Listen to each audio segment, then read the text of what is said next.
смрт. Бројот на жртви се проценува на 47, а над 120 лица се повредени, дел од нив префрлени на лекување низ Европа. Истрагата укажува на сериозни безбедносни пропусти, пиротехника и присуство на малолетници во објектот без соодветна заштита. Мартин Арсов известува. Мартин, дали македонските власти официјално добили известување од швајцарските власти за идентитетот на загинатиот македонец? Така, цаци 16-годишниот македонец Стивен Ивановски за жал е меѓу загинатите во трагичниот пожар кој избувна во швајцарскиот бар. Ова информација ни ја потврди негова блиска роднина. По денови неизвестност и потрага по повеќе европски болници, ДНК анализата потврдила дека Ивановски за жал не е помеѓу преживеаните. Тој е всушност еден од 4 починати кои што швајцарската полиција до овој момент успеа да ги идентификува. Бројот на починати се проценува на 47, а над 120 се повредени. Речиси половина од повредените се префрлени на лекување или на специјален третман во повеќе европски болници, а помош понуди и Македонија. Од Министерството за здравство за Сител велат дека добиле одговор од швајцарските здравствени власти дека во овој момент се фокусирани на капацитетите во соседните земји.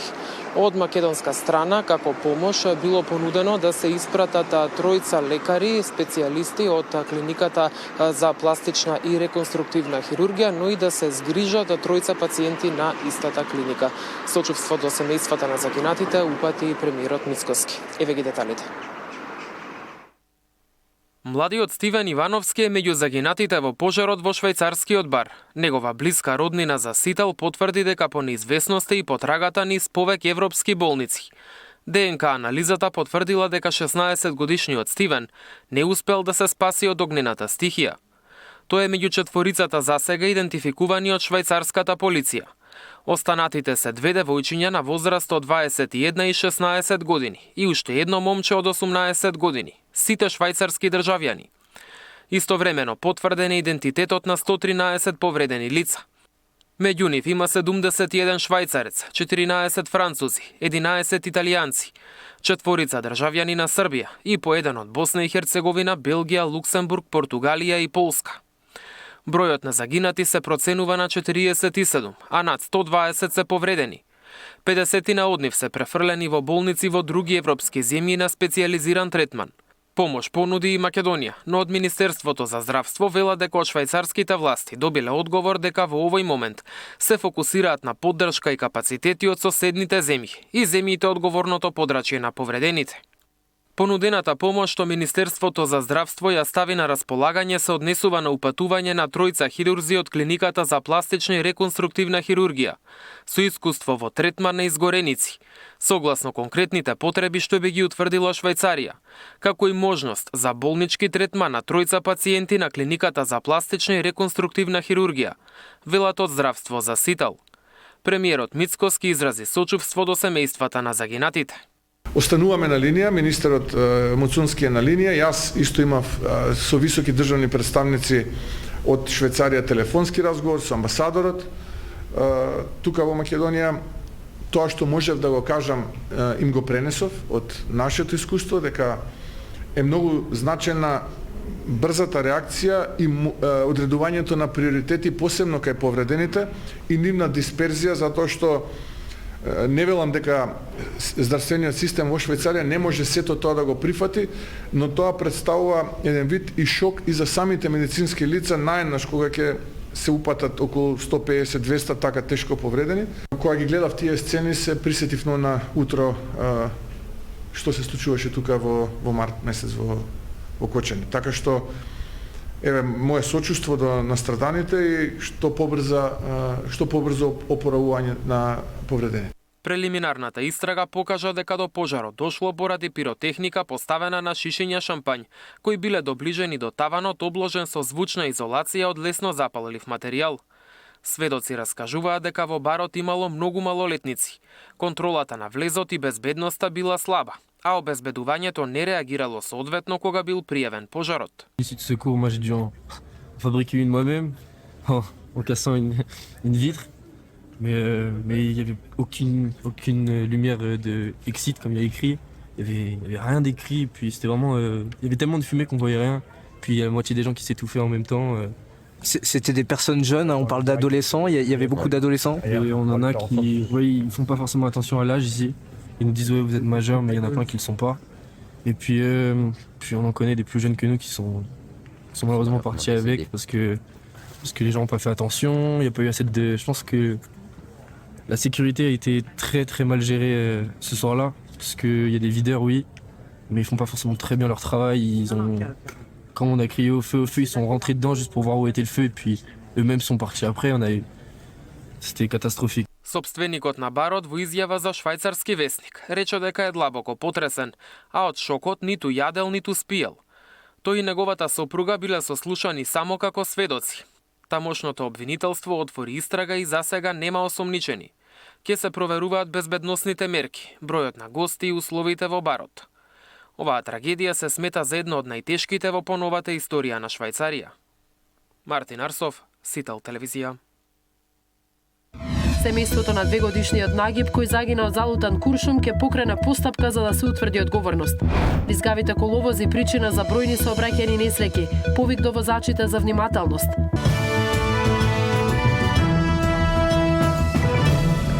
Семејството на 2-годишното дете, кое почина од како беше погодено од залутан куршум во глава, денеска јавно побара правда и одговорност. Трагедијата се случила за време на новогодишниот огномет, додека семејството било во семејниот двор. Адвокатот најавува правна битка за да се утврди кој и како е предизвикал смртта на детето. Истрагата се уште трае. Семејството на детето кое почина од како беше погодено од залутан метален предмет во главата, денеска јавно побара правда и одговорност. Сликата од кобната вечер за таткото Муша Арслани е се уште во магла. Се случило за секунда, додека мајката го држала детето во раце во дворот за да гледаат огномет. Детенцето одеднаш паднало, а неговата глава било облеана во крв. Мајката го фати, вика, Муше дојде, вика, види, гледа што е ова, кога гледав крв, се трчавме во болница. И така. А нешто имаше, некои попутници се слушаа, некои истрели? Не се слушаше ништо. Не знам што се случило. И така, не можам. На што се сомневате вие вака? Ја не се сомневам, си сакам правда да се го најде местото. Не знам што се случи. Мајката што раскажа во моментот, што имало? Ништо, само одеднаш напри детето. Вака напри толку. Не ни пукна ништо, не знам што се случило. Роднини на семејството кои биле очевидци го опишаа настанот кој се случил пред семејната куќа. Пуштавме огнови, како секоја нова година. Се избегува со детето надо да гледат, застанување вака да се гледа со малиот, го држи детето на нормално на раката, и одеднаш детето падна. Само конкретно. Да, падна детето и трчање, јас седев унатре. Куќата не излегувам надвор, трчање и излегување кога гледам детето веќе падна. Кога гледаме крв, земање и носиме у поблиска државна градска болница. Седеме и од таму така настави, сакам целата вистина да се изнаведена. Адвокатот вели дека од судска медицина добиле потврда во која пишувало дека детето е починато од насилна смрт, но обдуктискиот извештај се уште не е завршен. Срџан Амет најави правна битка за да се најде одговорност за тоа дали кој пукал и која е причината за смртта на детето. Адвокатот пријавил и ќе бара одговорност за начинот на кој биле приведени таткото и членови на семејството од болницата каде го однеле детето. Се работи за сериозна настаната насилна смрт. Денеска може да се случи на ова дете, утре може на мене, на други деца. Не можеме Скопје да очекуваме за секоја прослава да нашите деца ги штитиме од заскитани предмети куршуми кои што летаат на нашите глави. Ние моментално се наоѓаме локациски позади бек на топилницата, а карши нас е ПИОМ, државна институција, значи токму на оваа локација од тука летаат за време на прослави новогодишни на вечери за скитани предмети кои што засмртуваат деца. Исто така е преземени се некакви действија заради решавање јавниот ред и мир од страна на родителите кои што го нарушиле во таа кобна вечер 31/1 и од потесното семејство, и тоа е некој случај кој што треба да се разгледува и да се види како тие лица беа лишени од слобода и што се случувало токму пред старата градска болница. Лекарите по новогодишната ноќ известија дека детето било донесено со рана во главата, но не можеа со сигурност да потврдат дали станува збор за куршум или друг метелен предмет.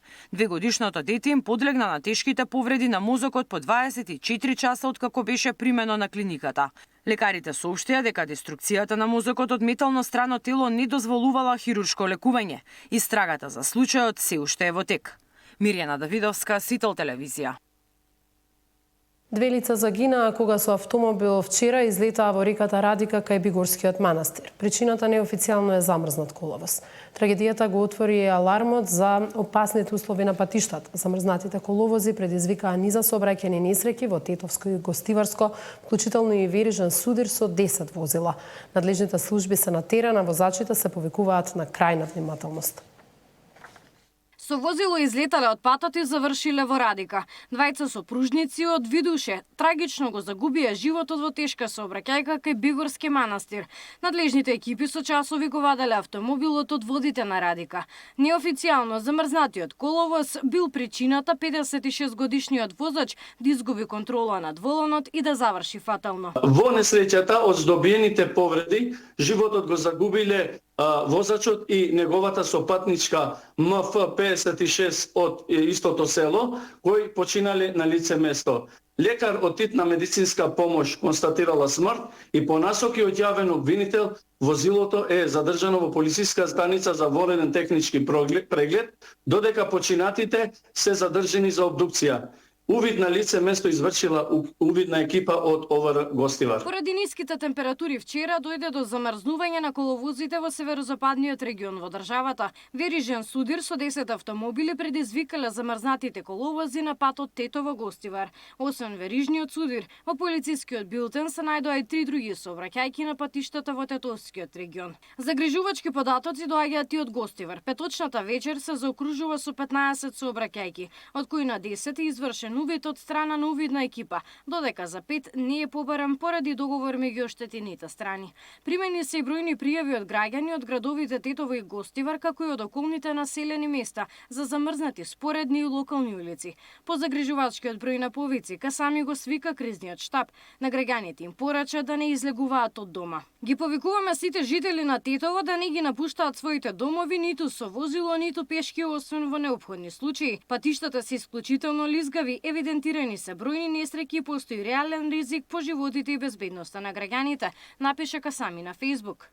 Од Македонија пат секциите Тетово, Попова, Шапка и Гостивар информираа дека континуирано се на терен и вршат посолување на автопатите и регионалните патни правци. Екипите на Македонија пат постојано се на терен, како и во текот на денешниот ден, така и синоќа, постојано се на терен, се превенира со посочување со песок и ризла и се со цел за да се надминат сите тие несакани проблеми. Во текот на синоќа имавме голомразица, имавме во западниот дел. Од Македонија пат вела дека денеска нема критични точки. Габриела Лескова, Сител телевизија. Полни ходници и сполнети капацитети. Клиниката Козле се соочува со силен наплив на грипи и респираторни инфекции кај децата. Само до пладне се регистрирани над 100 прегледи, а вкупно и до 250 за 24 часа.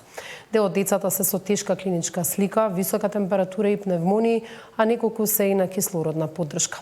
Здравствените власти алармираат дека грипот има регионално ширење и апелираат на внимателност. Полни ходници со болни деца. Слика карактеристична за работен ден, а не за викенд. Во клиниката за белодробни заболувања Козле само до пладне имале над 100 прегледи, што укажува на масовно ширење на грипот и останатите респираторни инфекции.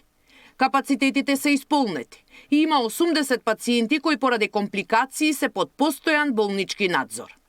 Мешањето е најголема причина за заразување од грип, така да самите прослави си го направија своето. Скоро сите дечиња се со високи температури, и до 40, траат долго време, со кашлици, кај некои дечиња се јавуваат и компликации, нели, со воспаленија на белите дробови, бронхити, некои побаруваат и болнички третман. Моментално ни се скоро целосно исполнети капацитетите во нашата болница, значи чуваме по некои места за оние најтешките, нели, болни деца кои што треба да легнат. За сезонскиот грип доктор Несторо вели дека многу повеќе се шири годинава и дава висока температура што најмногу ги плаши родителите. Пациентите кои бараат лекарска помош во Козле се од доенчиња до деца на школска возраст. И оние со тешка клиничка слика се на кислородна поддршка. Моментално има 6 дечиња со потреба од кислородна поддршка, нели тие дечиња имаат потреба од кислородна поддршка поради пообилно воспаление на белите дробови, каде што паѓа на кислородна сатурација и ние даваме субституција на кислород за нели да се одржува нормална кислородна сатурација кај тие дечиња. Освен во Козле, гужви и голем број на хоспитализирани болни деца со компликации од респираторни инфекции има и на клиниката за детски болести. А дека грипот веќе има регионална распространетост покажува извештајот на Институтот за јавно здравје. Во последната недела од 2025 биле пријавени 771 случај, што е за 2,5 пати повеќе од претходно анализираниот период. Околу 250 од овие случаи се деца до 14 годишна возраст. Сања Димитровска, Сител телевизија.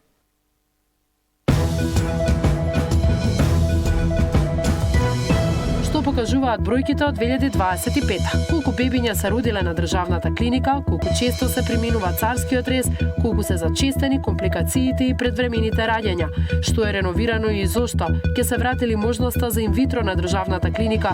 Тема на денот во 19 со директорката на клиниката за гинекологија Ирена Алексиевска-Папастиев.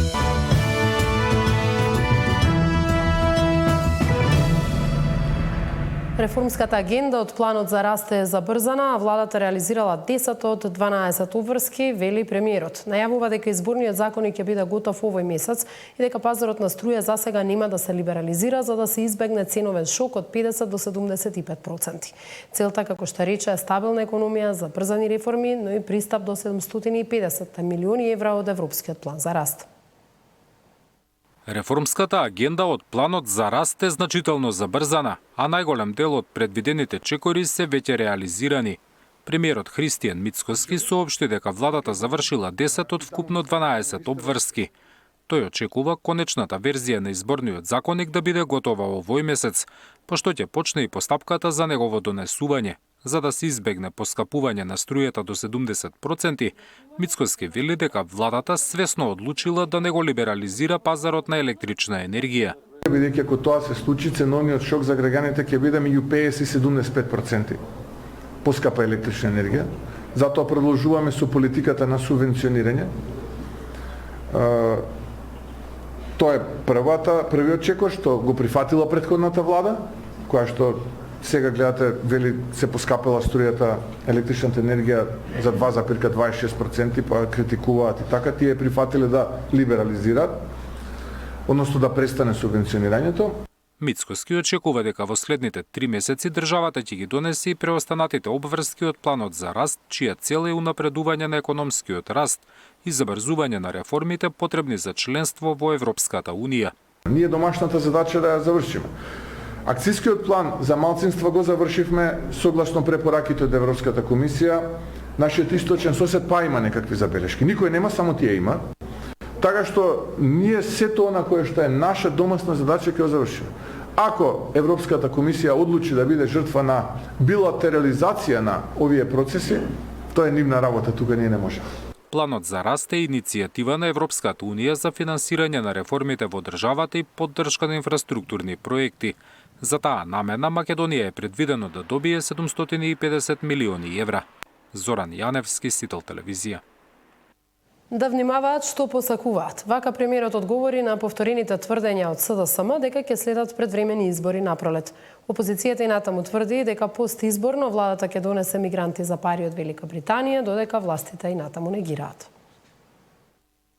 Избори по мигранти. Опозицијската СДСМ предвидува тешка 2026 година. Велат, недостасуваат 1 милијарда евра, се е поскапено, а поскапувањето на струјата ќе повлече зголемување и на другите цени.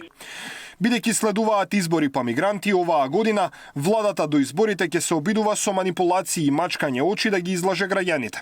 Се најавува повторно минимално зголемување на пензиите кое инфлацијата и поскапувањата веќе го изеде.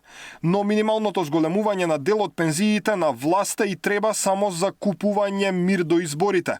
Се најавува купување електрични локомотиви, а нема да има струја. Власта се расфрла советувања за мали деца само до изборите, се заради гласови, бидејќи ја губи поддршката од граѓаните од ден на ден.